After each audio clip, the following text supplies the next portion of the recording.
सभी वृद्ध, विकलांग और विधवाओं की पेंशन में बढ़ोतरी कर दी गई है। हाँ दोस्तों, अगर आपको या आपके परिवार के किसी भी सदस्य को पेंशन मिलती है तो दोस्तों ये जानकारी आपकी पेंशन बचा भी सकती है और बंद भी करवा सकती है।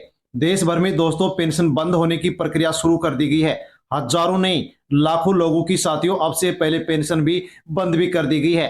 अब सवाल सिर्फ यह है कि आपकी पेंशन बचेगी या बंद होगी। दोस्तों आपको अब पेंशन मिलेगी या फिर नहीं मिलेगी, पूरी जानकारी, पूरी अपडेट ले लीजिए। 17 जनवरी 2026 से पेंशन व्यवस्था में दोस्तों ऐतिहासिक बदलाव हो चुका है। केंद्र और राज्य सरकारें मिलकर के पेंशन योजनाओं में सख्त जांच शुरू कर दी है। दोस्तों नए नियम लागू कर दिए गए हैं। अपात्र लोगों की पेंशन को रोका जा रहा है। साथ में दोस्तों जो पात्र लोग होंगे उन्हीं को पेंशन मिलेगी, वही सुरक्षित रहेंगे। इसलिए साथियों वृद्धावस्था पेंशन, विधवा पेंशन और विकलांग पेंशन यानी कि दोस्तों इन तीनों पेंशन योजनाओं में बड़े बदलाव लागू कर दिए गए हैं। पेंशन योजनाओं पर सख्त जांच शुरू हो चुकी है। सरकार इतनी सख्त जांच क्यों कर रही है? तो फर्जी दस्तावेजों से पेंशन लेने वाले लोग, अपात्र लोग सालों से पेंशन ले रहे थे, तो दोस्तों अब यहां पर सरकार की ओर से अपात्र लोगों को बाहर निकालने के लिए सरकार ने सख्त जांच शुरू कर दी है, ताकि असली और जो जरूरतमंद लोग हैं उन्हीं को पेंशन मिल सके। क्योंकि दोस्तों यहाँ पर जो पात्र लोग थे वो वंचित थे और अपात्र लोगों को पेंशन मिल रही थी। अब सरकार का साफ संदेश है कि हकदार को पेंशन मिलेगी, जो फर्जी है, जो गलत है, उसको बाहर किया जाएगा और उसको पेंशन नहीं दी जाएगी। इसलिए दोस्तों 17 जनवरी 2026 से साथियों पेंशन में 11 नए नियम लागू कर दिए गए हैं और वृद्धावस्था, विधवा और विकलांग पेंशन योजनाओं में दोस्तों बड़ा धमाका हो चुका है। हाँ साथियों, जैसे ही नए नियम लागू किए गए वैसे ही दोस्तों पेंशन में वृद्धि कर दी गई। 1,000 से 3,000 रुपए तक दोस्तों अब पेंशन योजनाओं में पेंशन धारकों को मिलेगी। साथियों यदि आपकी पेंशन बकाया चल रही है, पेंडिंग चल रही है, तो आपके लिए बड़ी खुशखबरी है। बहुत से पेंशनधारी कमेंट कर रहे हैं कि बकाया पेंशन क्यों चल रही है, हमें बकाया पेंशन कब मिलेगी।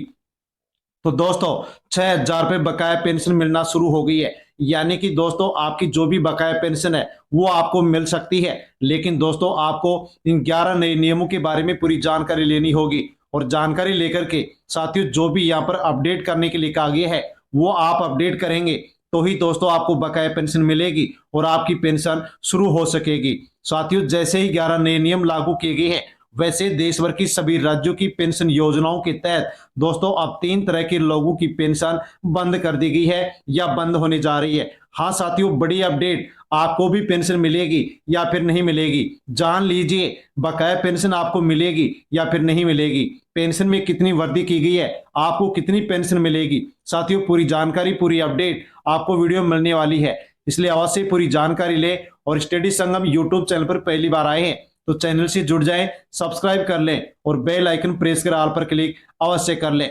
दोस्तों जमीनी सच्चाई जानिए कि कई राज्यों में 20% से अधिक लाभार्थियों का सत्यापन अधूरा है। यानी कि दोस्तों सभी राज्यों के अंदर आप ये आंकड़ा देखें तो दोस्तों 20% पेंशन धारकों के द्वारा अभी तक सत्यापन नहीं करवाया गया है और लाखों खातों की साथियों जो पेंशन की किस्त है वो रोक दी गई है। जिनका सत्यापन पूरा नहीं है उनकी पेंशन रोकी गई है। लेकिन दोस्तों बहुत से पेंशन धारकों के सामने समस्या आ रही है कि सत्यापन नहीं हो पा रहा है, सत्यापन करवाते हैं लेकिन सत्यापन कंप्लीट नहीं होता है। हम आपको बताएंगे कि यदि आपका सत्यापन नहीं हो पा रहा है तो आप कैसे करवा सकते हैं। 17 जनवरी 2026 से पेंशन योजनाओं पर 11 नए नियम लागू कर दिए गए हैं। अब दोबारा सत्यापन अनिवार्य, हर पेंशनधारी की जांच होगी, पात्र को ही पेंशन मिलेगी, अपात्र लोगों को पेंशन नहीं मिलेगी। ई केवाईसी जरूरी कर दी गई है, ई केवाईसी नहीं तो पेंशन बंद। जीवन प्रमाण पत्र अनिवार्य, बिना जीवन प्रमाण पत्र के भुगतान नहीं होगा। तो साथियों आधार ही अंतिम पहचान अब पेंशन के लिए मान्य किया गया है। आधार के अलावा अन्य डॉक्यूमेंट साथियों यहाँ पर अमान्य कर दिए गए हैं। आधार कार्ड से ही साथियों पेंशन मिलेगी, आधार कार्ड की उम्र से ही पेंशन मिलेगी, पात्र होंगे तो मिलेगी वरना फिर नहीं मिलेगी। बैंक खाता आधार कार्ड से लिंक होना चाहिए, लिंक नहीं है तो पैसा बैंक से वापस चला जाएगा। डीबीटी सक्रिय होना चाहिए, बैंक खाते का डीबीटी का ऑप्शन यदि बंद है तो पेंशन नहीं मिलेगी, इसलिए बैंक खाते का डीबीटी का ऑप्शन आप एक्टिव करवा दीजिए। उम्र की सख्त जांच होगी। वृद्धावस्था पेंशन में आधार कार्ड के अनुसार यदि आपकी उम्र 60 साल या इससे अधिक है तो आप पात्र है, पेंशन मिलेगी। 60 साल से कम है तो आप अपात्र, आपकी पेंशन रोक दी जाएगी।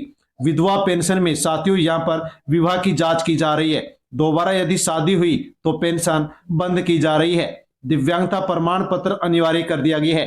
कम से कम 40% दिव्यांगता प्रमाण पत्र होना चाहिए। इससे कम है तो पेंशन नहीं दी जाएगी। नौकरी करने वालों पर सख्त कार्रवाई की जा रही है। यदि कोई नौकरी कर रहा है, पेंशन ले रहा है, तो दोस्तों पेंशन को बंद किया जा रहा है, रिकवरी भी की जाएगी और उनके ऊपर जुर्माना भी लगाया जाएगा। फर्जी मामलों में साथियों कानूनी कार्रवाई भी की जाएगी। जो भी फर्जी अपात्र लोग हैं, पेंशन ले रहे थे, तो दोस्तों उनसे रिकवरी की जाएगी। स्थायी रूप से उनकी पेंशन को रोका जाएगा और आवश्यकता पड़ी तो कानूनी कार्रवाई भी ऐसे फर्जी और अपात्र पेंशन धारकों के ऊपर किया जाएगा। दोस्तों आप जानते हैं कि देश भर के सभी राज्यों में वृद्धावस्था, विधवा और विकलांग पेंशन योजनाओं के तहत दोस्तों अब इन 3 तरह के लोगों को पेंशन नहीं मिलेगी। किसको पेंशन नहीं मिलेगी, आपको भी मिलेगी या नहीं मिलेगी, तो जान लीजिए। पहला वर्ग है विधवा पेंशन। दोबारा विवाह के बाद भी पेंशन लेने वाले पेंशन धारकों की, विधवा महिलाओं की पेंशन अब बंद की जाएगी और रिकवरी भी यहां पर की जाएगी। दूसरा वर्ग वृद्धावस्था पेंशन। यदि दोस्तों किसी भी महिला या पुरुष की उम्र आधार कार्ड में 60 साल से कम है तो उनको पेंशन नहीं दी जाएगी। 60 साल से अधिक है तो ही पेंशन मिलेगी। वोटर कार्ड की उम्र को यहां पर साथियों अमान्य कर दिया गया है। केवल आधार कार्ड की उम्र से ही आपको पेंशन मिलेगी। तीसरा वर्ग दिव्यांग पेंशन। साथियों कहा गया है कि मामूली बीमारी होने पर, अस्थायी चोट होने पर दिव्यांग पेंशन नहीं दी जाएगी, अपात्र घोषित किया जाएगा और पेंशन बंद की जाएगी। दोस्तों अब आप यहां पर एक उदाहरण के माध्यम से समझ लीजिए कि पति की मृत्यु के बाद विधवा पेंशन मिलना शुरू हो गई और बाद में महिला ने विवाह कर लिया, जानकारी छुपा ली, विवाह की जानकारी नहीं दी, फिर जांच हुई तो उनकी पेंशन को बंद किया जा रहा है। यानी कि साथियों यहां पर साफ संदेश है कि नियमों के तहत आपको कोई भी जानकारी नहीं छुपानी है। छुपाएंगे तो पेंशन नहीं मिलेगी। वृद्धावस्था पेंशन का सबसे बड़ा सच साथियों सिर्फ केवल आधार कार्ड को ही वृद्धावस्था पेंशन के लिए मान्य किया गया है। हाँ साथियों, वोटर कार्ड को नहीं माना गया है, राशन कार्ड को अमान्य कर दिया गया है। आधार कार्ड में यदि महिला पुरुष की उम्र 60 साल या इससे अधिक है तो ही वृद्धावस्था पेंशन मिलेगी, वरना नहीं मिलेगी। क्योंकि राशन कार्ड और साथियों वोटर कार्ड में उम्र यहाँ पर अधिक है और आधार कार्ड में सही है, तो साथियों यहाँ पर आधार कार्ड की ही पेंशन, उम्र के आधार पर पेंशन मिलेगी। साथियों वोटर कार्ड और राशन कार्ड अमान्य घोषित कर दिए गए हैं। दिव्यांग पेंशन में दोस्तों नई शक्ति बरती जा रही है। सरकारी मेडिकल बोर्ड का प्रमाण पत्र जो कि 40% या इससे अधिक दिव्यांगता प्रमाण पत्र होना चाहिए। मामूली कमजोरी साथियों मान्य नहीं होगी। 40% साथियों दिव्यांगता प्रमाण पत्र ही मान्य किया जाएगा, इससे कम यहां पर मान्य नहीं किया जाएगा।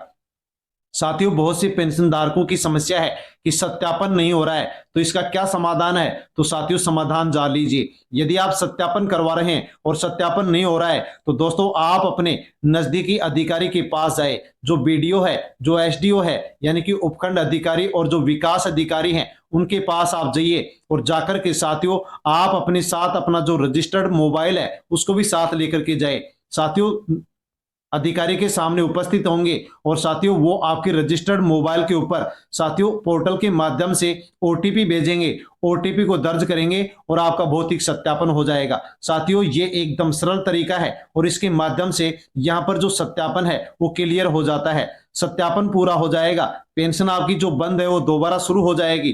पेंशन जो आपकी बकाया है वो भी आपको यहाँ पर मिल जाएगी। साथियों अब आगे जानकारी लेते हैं कि दोस्तों सबसे बड़ी बैंक से जुड़ी गलती के कारण भी पेंशन रुक जाती है, पेंडिंग हो जाती है। साथियों बैंक खाते से आधार कार्ड लिंक होना चाहिए, डीबीटी का ऑप्शन एक्टिव होना चाहिए। साथियों आधार कार्ड बैंक पासबुक में आपका नाम और आपकी जन्म तिथि में कोई गलती नहीं होनी चाहिए। इन कारणों से भी दोस्तों जो पात्र लोग हैं उनकी भी पेंशन का पैसा अटक जाता है और बैंक से वापस पेंशन विभाग के पास चला जाता है। साथियों आपकी पेंशन चालू रहे उसके लिए दोस्तों पूरी लिस्ट जान लीजिए कि क्या क्या अपडेट होने से आपकी पेंशन चालू रहेगी। तो साथियों आपका आधार कार्ड सही होना चाहिए, बैंक आधार कार्ड से लिंक होना चाहिए। साथियों डीबीटी का ऑप्शन चालू होना चाहिए, ई-केवाईसी सत्यापन पूरा होना चाहिए, जीवन प्रमाण पत्र आपका जमा होना चाहिए और पात्रता के जो नियम है उनके अनुसार आप पात्र होने चाहिए। साथियों यदि ये आपके पास सही है तो आप पात्र हैं, पेंशन आपको मिलती रहेगी। और नहीं भी मिल रही है तो आप सत्यापन करवा दीजिए, डॉक्यूमेंट्स अपडेट करवा दीजिए, बकाया पेंशन मिल जाएगी और आगे पेंशन आपको मिलना शुरू हो जाएगी।